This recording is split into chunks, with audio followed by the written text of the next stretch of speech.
nome do Pai, do Filho e do Espírito Santo. Amém. Ave Maria, cheia de graça, o Senhor é convosco, bendita sois vós entre as mulheres, bendito é o fruto do vosso ventre, Jesus.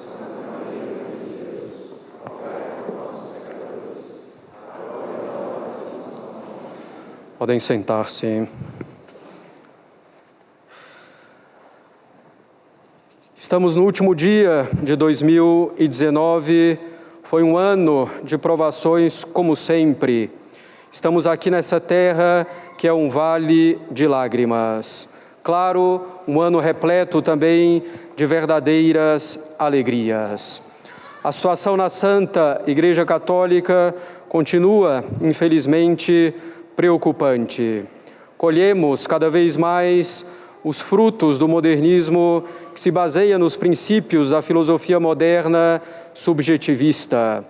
Modernismo que tem a intenção de adaptar a Igreja à mentalidade dos homens da época, como se o homem fosse o centro de tudo. Nós vivemos efetivamente a época do culto do homem, da divinização do homem. Tudo deve ser feito para agradar a sensibilidade do homem e a sua mentalidade presente. Assim, alguns dizem que também a Igreja deve ter esse culto do homem e se adaptar ao homem, para não ficar ultrapassada. Dizem que ela deve adaptar sua doutrina, sua moral, sua liturgia, de forma que o homem seja o centro em tudo. Infelizmente, podemos perceber claramente em muitas coisas essa reviravolta. Mesmo dentro da Igreja, nas mentalidades de muitos homens da Igreja.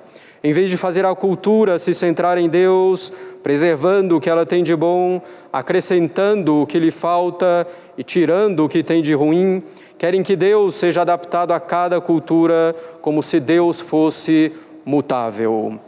E esse culto ao homem se volta muitas vezes à natureza por meio do ecologismo, do ambientalismo. Vimos também o avanço da tentativa de minar o celibato sacerdotal. Deve ser, porém, caros católicos, o contrário. São a inteligência e a vontade do homem que devem se submeter à verdade imutável, ensinada sempre pela Igreja. Nem sempre a verdade agrada à sensibilidade. E daí devemos nos perguntar, não somos animais que buscam sempre o que agrada sensivelmente.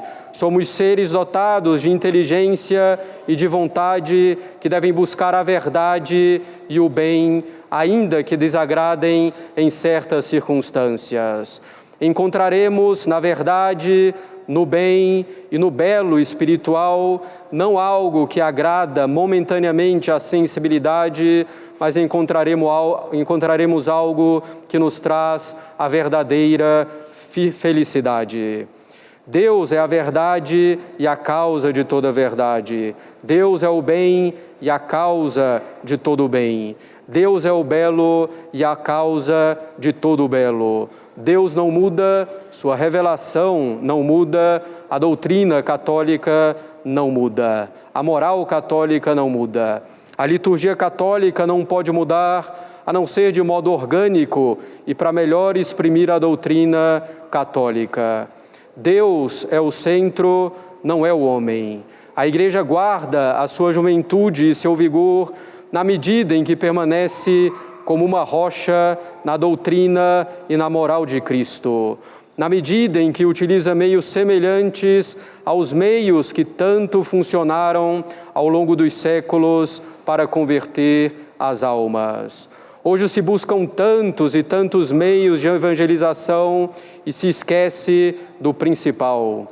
Se esquece de pregar a doutrina de Cristo, tal como Ele a ensinou para os apóstolos, tal como a Igreja sempre nos transmitiu. A fórmula para reevangelizar os povos é simples: pregar o Evangelho, sem mutilações, sem adaptações, sem acréscimos, sem atenuações, sem querer conciliar Cristo e o mundo. Pregar o Evangelho simplesmente, isto é, a doutrina da Igreja. Os escândalos na Igreja de Cristo continuam a pipocar. E causa disso é, em grande parte, a concepção sentimental e efeminada que se tem da religião, passando pela má seleção dos candidatos ao sacerdócio e pelas filosofia e teologia errôneas ensinadas em grande parte nos seminários e faculdades católicos. Até a infiltração mesmo da igreja por pessoa com esses maus princípios entra também na causa desses escândalos. Devemos, porém, manter grande confiança em Deus, que por algum motivo permite tanta iniquidade. Foi o ano em que continuamos ainda, mais uma vez, insistentemente, a apontar 3 erros muito em voga entre os católicos mais sérios. O primeiro erro é, de algum modo, colocar a política na frente da religião católica. É erro que se comete tanto à esquerda quanto à direita. À esquerda, com a teologia da libertação, à direita, cedendo a um movimento conservador com princípios errôneos ou se juntando sem critério para combater o inimigo supostamente comum. Lembremos-nos sempre do que dizia o cardeal Pi, grande defensor da realeza social de nosso Senhor Jesus Cristo no século XIX. Ele afirmava que a questão social será resolvida pela questão religiosa, e a questão religiosa diz respeito, sobretudo, à questão do culto. Nós podemos acrescentar a questão do culto, diz respeito, sobretudo, à questão da Santa Missa. Dentro dessa questão toda, apontamos os graves erros do conservadorismo que se desenvolve no Brasil e no mundo, às vezes com uma capa de catolicismo, ou se afirmando católico. Uma direita eivada de liberalismo, já condenado pela Igreja, mesmo liberalismo econômico. Um conservadorismo, muitas vezes, de fundo esotérico. Um conservadorismo, às vezes, próximo da maçonaria e elogioso da maçonaria, inimiga jurada da Igreja, ou distinguindo entre uma boa e uma má maçonaria, distinção ilusória para enganar. Um conservadorismo que dissemina sutilmente seus erros com fachada de catolicismo e que muitos católicos, com os olhos embaçados, não percebem. Um conservadorismo que, sob pretexto de alta cultura e política, destrói uma verdadeira restauração de todas as coisas em Cristo. São Pio X diz que os inimigos da Igreja têm sobre os lábios o grito da cultura e de civilização, porque com esses nomes grandiosos podem mais facilmente esconder a malícia de seus intentos. E podemos dizer, com essas palavras, mais facilmente movem o orgulho dos homens. Leão XIII menciona também o pretexto da cultura como desculpa para que os inimigos da Igreja disseminem seus erros. Hoje, vemos com frequência o grito da alta cultura se propagar em detrimento da doutrina de Cristo, camuflado sob a capa de catolicismo, de conservadorismo, camuflado também, entre outros, sob a capa de uma formação do imaginário.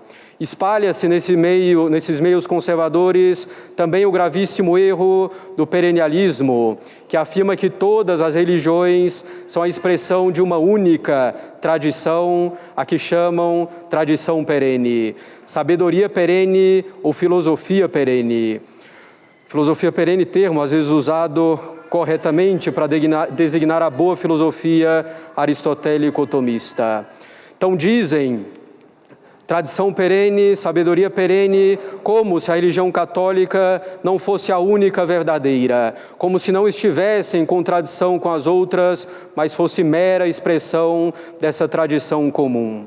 Um conservadorismo que se baseia em autores que se fundamentam em filosofias modernas, revolucionárias e que propagam a revolução, às vezes, de modo light, como fizeram na Revolução Inglesa.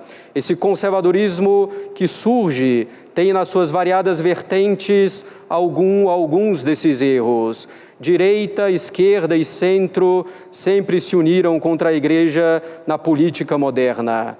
Cavour, político italiano anticatólico do século XIX, dizia que a política anticatólica é, de fato, o único valor que congrega grupos políticos extremamente heterogêneos. A política anticatólica é, de fato, o único valor que congrega grupos políticos extremamente heterogêneos, monárquicos, republicanos e socialistas, liberais de direita e de esquerda, maçons nacionais e internacionais. Há inimigos da Igreja, monarquistas, republicanos, socialistas, globalistas, nacionalistas, maçons, antimaçons.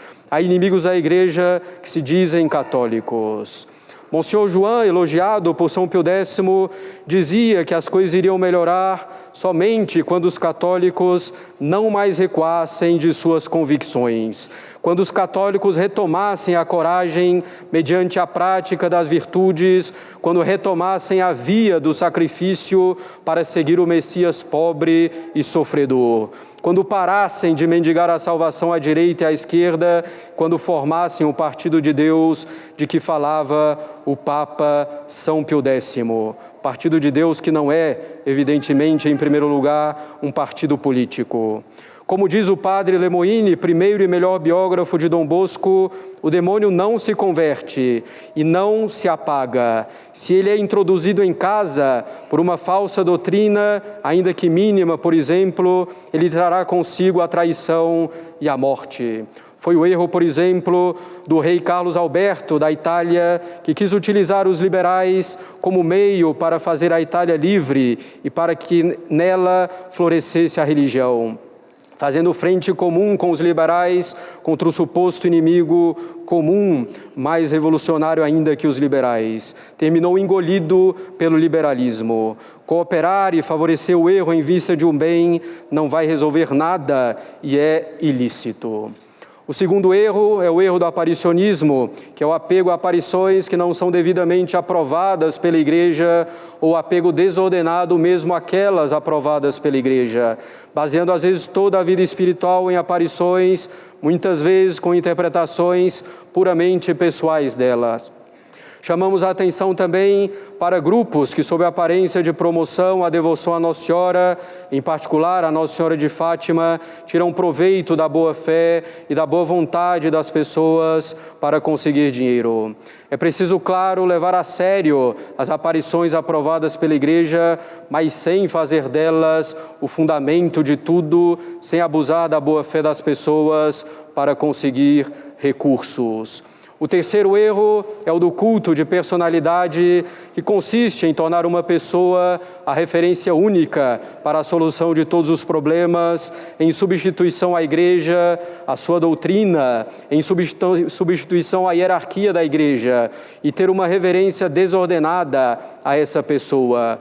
Muitas vezes, isso vem aliado ao fato de impedir vocações sacerdotais e religiosas de florescerem e famílias católicas de se formarem por enfurnar rapazes em uma causa, para defender uma causa sem qualquer tutela da Igreja. Continuamos a batalha na sociedade, por incrível que pareça, na Igreja, para manter também os princípios mais básicos da lei natural. A defesa da vida do inocente, a defesa da verdadeira família composta por um homem e uma mulher unidos pelo matrimônio indissolúvel e pelos filhos, se Deus se dignar a dá-los.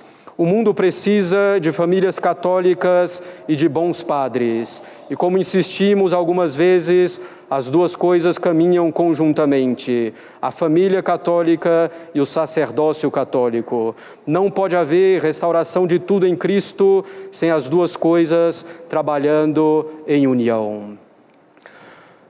E devemos, então, começar pelo cuidado das nossas famílias, combater o bom combate e guardar a fé e a caridade. De pouco adianta ser um paladino, eventualmente, da missa no rito romano tradicional, da moral católica, se com os nossos pecados mortais não combatidos seriamente, cooperamos para o reino do demônio. Não é suficiente louvar a Cristo com a boca se o crucificamos com nossos pecados. É preciso amar, defender e propagar a liturgia romana tradicional, bem como defender e propagar na sociedade a doutrina e a moral católicas, sobretudo guardando a fé e observando os mandamentos de Cristo. Devemos nutrir a nossa fé e a nossa alma, não com redes sociais, nem grupos de WhatsApp, nem com fotos de internet, com uma frase atribuída a alguém ou com uma mera informação, mas com os tesouros da espiritualidade e da fé católicas, os bons livros que são nossos melhores amigos. A expansão, ainda que pouco a pouco, com obstáculos da missa tradicional, continua, é inegável. E com a propagação dela, propaga-se também a fé católica com todo o seu vigor, com toda a sua clareza, e com a fé católica vêm todos os bens, naturais e sobrenaturais. A missa é o centro de tudo, já que é a renovação nos altares do sacrifício de Cristo no Calvário. Claro, o demônio vai querer minar essas iniciativas com os erros que já mencionamos, ou com outros, por exemplo, do ativismo sem vida de oração.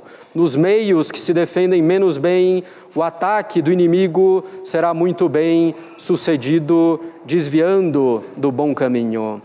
Procuramos continuar combatendo o bom combate e pregando o Evangelho de modo oportuno e importuno, como diz São Paulo. Não devemos ser, porém, pessimistas, desesperados, nem otimistas ingênuos. Devemos ser realistas, com esperança sobrenatural.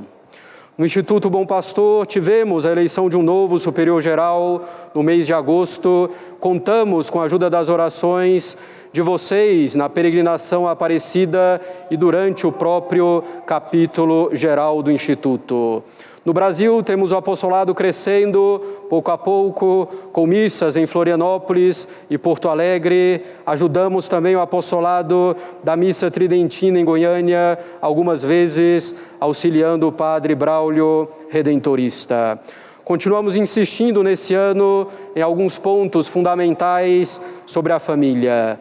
A defesa íntegra da família, falamos novamente sobre a questão dos métodos naturais, falamos sobre a teologia do corpo e seus problemas, falamos sobre a amizade aplicada ao casamento, sobre o exemplo consolador da família de Santa Teresinha com suas dificuldades. Fizemos nossa jornada anual de casal em janeiro, fizemos um bom número de sermões ao longo do ano sobre Nossa Senhora, favorecendo a verdadeira devoção a ela, em particular na jornada de Nossa Senhora Aparecida. Tivemos mais uma vez a excelente festa de Nossa Senhora das Dores, nossa padroeira, e Nossa Senhora honrada com missas cheias na festa do Imaculado Coração, na festa de Nossa Senhora de Guadalupe, além, claro, da festa da Imaculada Conceição.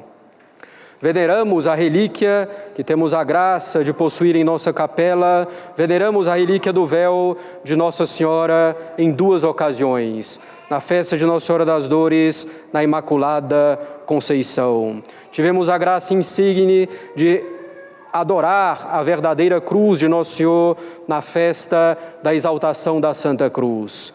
Favorecemos ao longo desse ano a vida espiritual, a busca séria da santidade, é o nosso objetivo.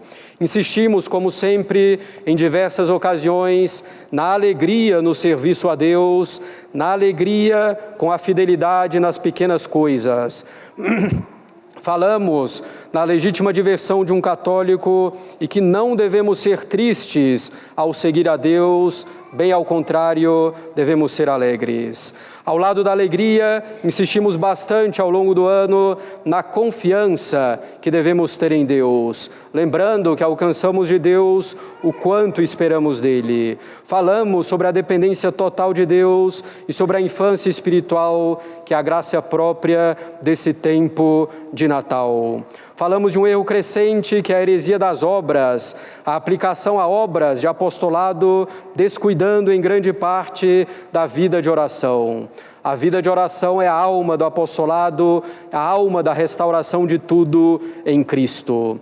Falamos sobre como devemos fazer o mel na nossa colmeia com as palavras de São Francisco de Sales, ou seja, de como devemos cumprir bem nossos deveres de Estado, contentes com a vontade de Deus que se revela pelo nosso estado de vida e seus deveres. Vimos as armas do demônio para afastar a alma de Deus, lembramos pontos importantes sobre a modéstia no vestir. Com o coração na mão, nos perguntamos por que não amar a Deus, por que preferir algo que não seja Deus. Também com o coração na mão, lançamos nossos ais sobre o nosso apostolado. Quando se ama, é preciso corrigir. Insistimos ainda na educação dos filhos, publicamos as conferências, também doutrinais, sobre os graus de assentimento ao magistério, um problema na situação da igreja contemporânea. Falamos ainda do menino Jesus de Praga. Insistimos no combate a outros erros doutrinários, em particular contra o liberalismo, que pode ser tanto conservador quanto revolucionário. Mostramos como o liberalismo é a heresia que quer destronar Cristo.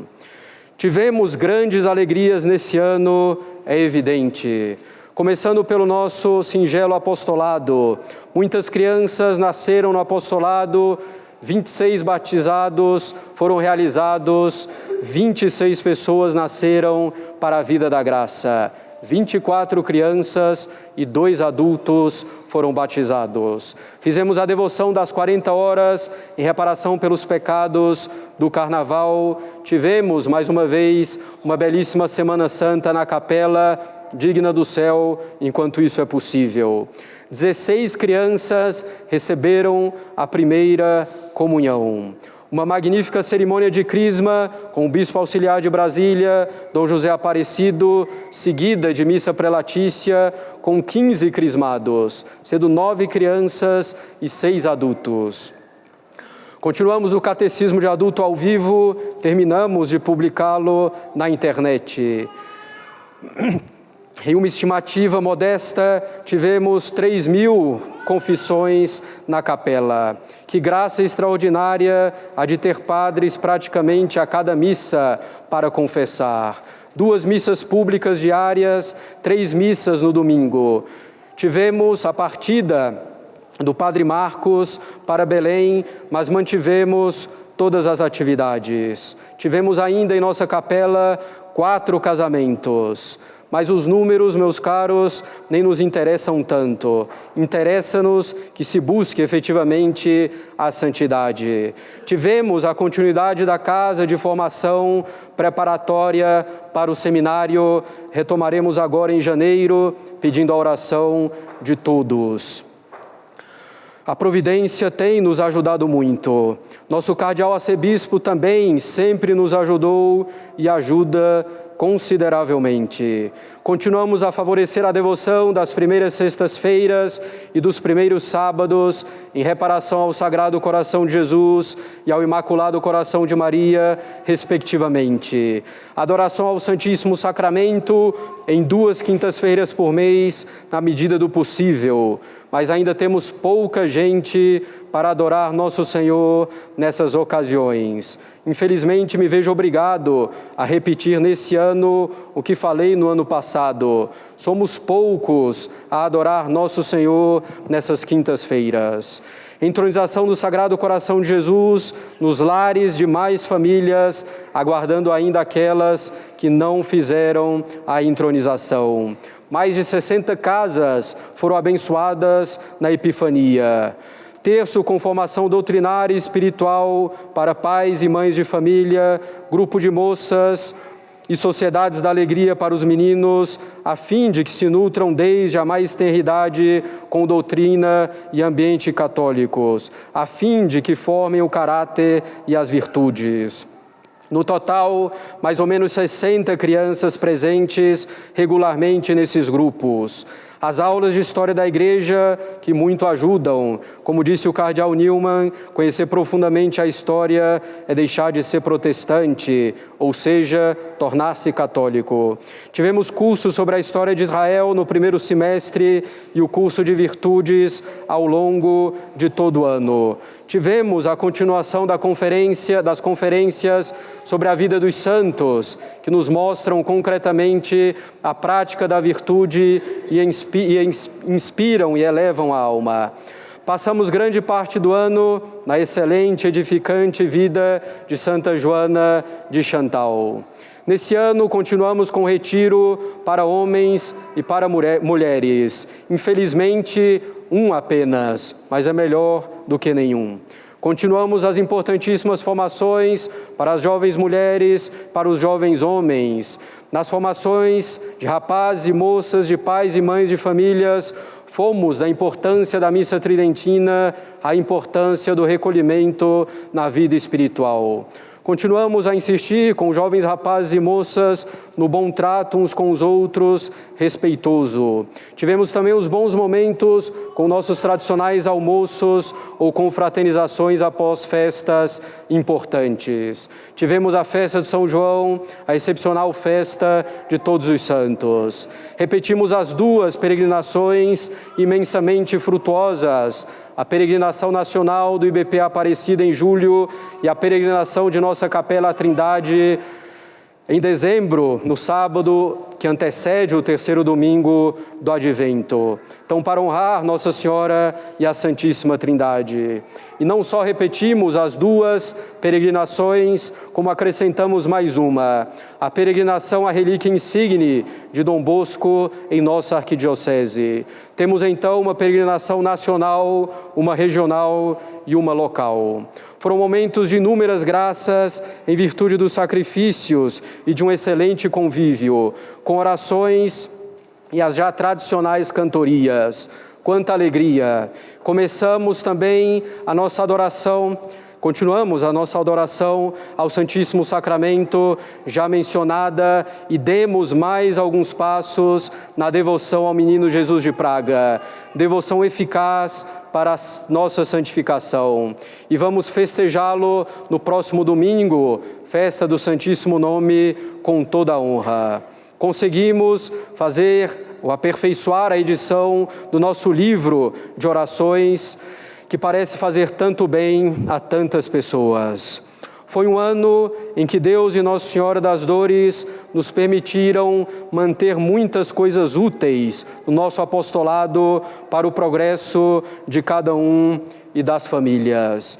E não poderia deixar de falar de nossa escola São Francisco de Sales. Ter uma escola católica é um projeto antigo nosso, de muitos anos, desde a minha chegada aqui como padre e mesmo de antes. No início desse ano, relançamos a iniciativa nos baseando nas orações. Começamos o pedido pela escola a Deus com uma novena ao Menino Jesus de Praga no mês de janeiro. As coisas foram caminhando pouco a pouco, com muitas dificuldades nos prazos em determinados momentos. Chegamos a pensar que não seria possível abri-la para o ano que vem, precisávamos quase de um milagre. Recorri às orações de vocês e à onipotência suplicante de Nossa Senhora, em particular sob o título de Nossa Senhora Auxiliadora. E os caminhos foram se abrindo, mas não de maneira tão imediata nem tão fácil. O caminho bom é o caminho difícil, como me dizia aquela senhorinha que encontrei por acaso no estacionamento de uma igreja no dia Nossa Senhora das Dores. E como São Francisco de Sales ajudou, e também o Frei Galvão. Com a escola abre-se efetivamente uma outra etapa do nosso apostolado. Uma nova etapa que pode dar bastante fruto se cada um cooperar com a sua parte. Rezando pela escola, se cada um tiver um bom espírito. Teremos dificuldades, falhas ao longo do percurso, mas Nossa Senhora nos ajudará. A escola pode ser ocasião também para muita intriga, picuinha, tenham bom espírito. Insistimos bastante nisso ao longo do ano. Evitar as intrigas, as picuinhas de um modo geral, a maledicência que tanto mata as almas e destrói o apostolado. Estamos montando para a escola um sistema de bolsa para ajudar os que não podem arcar integralmente com a mensalidade. Rezem e dará certo. E teremos no mesmo apostolado aqueles que ajudam e aqueles que são ajudados. É uma grande graça. E todos chegarão ao céu com a graça divina.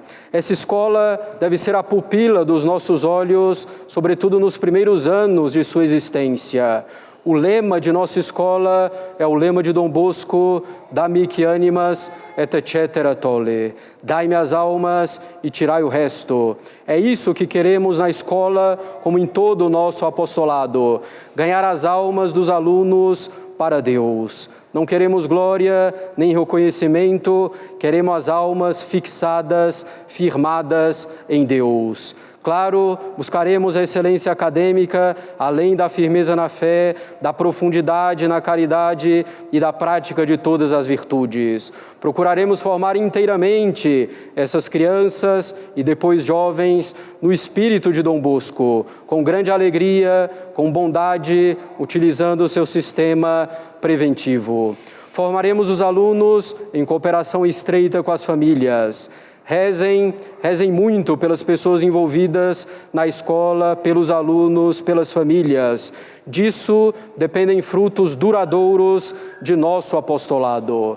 Quando digo nosso apostolado, não é meu, nem do Padre Pascotto, mas nosso mesmo. Sem as orações, o apoio, a ajuda material de vocês, pouco poderíamos fazer.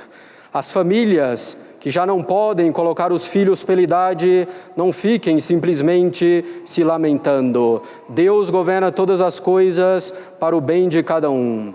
Rezem, peçam a ajuda divina e ela será dada na educação de todos os filhos. E para aqueles que têm algum receio, digo que talvez valha a pena arriscar algo por Deus. Sim, vale a pena arriscar algo que pode dar glória, e tanta glória a Deus. Essa escola está inteiramente nas mãos de Nossa Senhora. Deus não nos pede o êxito, o sucesso nessa escola. Ele pede que façamos a nossa parte, que empreguemos os meios de que dispomos, naturais e sobrenaturais. Tudo dará certo se Ele quiser. A nós cabe tentar da melhor maneira, nos colocando nas mãos da Mãe da Divina Providência. Isso estamos fazendo, continuaremos a fazer. Se estamos ainda aquém do ideal em nosso apostolado, já demos, com a graça divina, alguns passos. É preciso que aproveitem tudo isso, meus caros filhos, o máximo que puderem. Minha viva exortação para que participem das atividades aqui da capela, se deixem informar pela doutrina e pela espiritualidade católicas, que tenham docilidade. Procuramos, apesar de nossos defeitos, que são vários, fazer tudo para a glória de Deus, para o bem da alma de vocês, de cada um de vocês. Não percam tempo, nem sejam preguiçosos, isso vale também para nós, padres. Enfatizo em particular a missa diária. Venham a quantas puderem, desde que não haja prejuízo aos deveres de Estado. Vale o esforço, meus caros. Nós temos aqui um tesouro imenso no apostolado. Não nos interessa comparar com outros locais ou situações. O fato é que temos um tesouro imenso. Nem podemos compreender o motivo pelo qual Deus confiou a nós, a cada um de nós, esse tesouro tão imenso, sabendo que somos tão miseráveis. Pouco a pouco, vamos nos acostumando e achando tudo normal e começamos a não dar a devida importância. Teremos que responder, meus caros, a tão grande dom, a tão grande graça. Que alegria receber tanto de Deus e que alegria poder dar tanto a Deus. Não nos percamos em coisas mesquinhas, pífias, invejas, vaidades, orgulho. Amemo-nos, Amemo-nos com sinceridade, com retidão. Rezemos pelo bem um dos outros. Desejemos o bem uns para os outros. Façamos o bem uns para os outros. Deus vai nos cobrar cada graça que Ele deu com tanta generosidade. Nesse último dia do ano é bom pararmos e refletirmos como anda a minha alma, o que fiz nesse ano para santificá-la. Aproveitei essa liturgia imemorial, esse tesouro da fé e da piedade para me aproximar de Deus. Aproveitei os meios que tenho à disposição para me santificar e santificar a minha família. Procurei formar-me bom católico, procurei cumprir bem os meus deveres de Estado. Como jovem, homem ou mulher, procuro me preparar espiritualmente, humanamente, profissionalmente para o matrimônio. Procuro realmente avançar na vida espiritual. Tenho cumprido meus deveres de estudante, de filho. Como pai de família, tenho assumido a responsabilidade pelo bem espiritual de minha família, tenho buscado agir para o bem da família e não o meu próprio. Tenho feito o que devo para a educação dos filhos. Estou consciente de que a santificação da família depende em grande parte de minha santificação. Tenho me esforçado para garantir também o sustento material conveniente de minha família. Como mãe de família, tenho sido generosa diante dos necessários sacrifícios cotidianos e muitas vezes escondidos, ou tenho murmurado. Tenho me preocupado realmente com a educação dos filhos, tenho me preocupado com a saúde do lar. E como cristão em geral, tenho me acomodado, aproveitei os sacramentos e sacramentais, comunguei com boas disposições, com fervor, procurei a confissão com boa disposição e com frequência, rezei o Santo Terço diariamente, tive uma devoção real e não meramente sentimental a Nossa Senhora, procurei pensar nas coisas do alto, fiz minhas orações diárias, da manhã, da noite, a meditação, a leitura espiritual, o terço. Busquei Cristo somente ou quis me dividir entre Cristo e o mundo? Façamos essas perguntas não somente para olhar para o passado, mas sobretudo para nos dispor bem para o futuro. Aproveitemos esse ano que se inicia e peçamos a Deus a fidelidade à sua graça. Peçamos a Deus a docilidade diante dos ensinamentos de sempre da Santa Igreja. Peçamos a Deus a graça de receber bem com frequência os sacramentos. Peçamos a graça de fortalecer a nossa fé diante das tormentas. Peçamos a perseverança nos bons propósitos. Peçamos a Ele a santificação de nossas famílias, dos cônjuges, dos filhos. Peçamos a Ele, com toda a força da nossa alma, a graça de sermos verdadeiramente santos. Peçamos a graça de saber sofrer bem. Agradeçamos a Deus pelo ano que passou, também pelas cruzes desse ano. E a todos um santo ano de 2020. Em nome do Pai, do Filho e do Espírito Santo. Amém.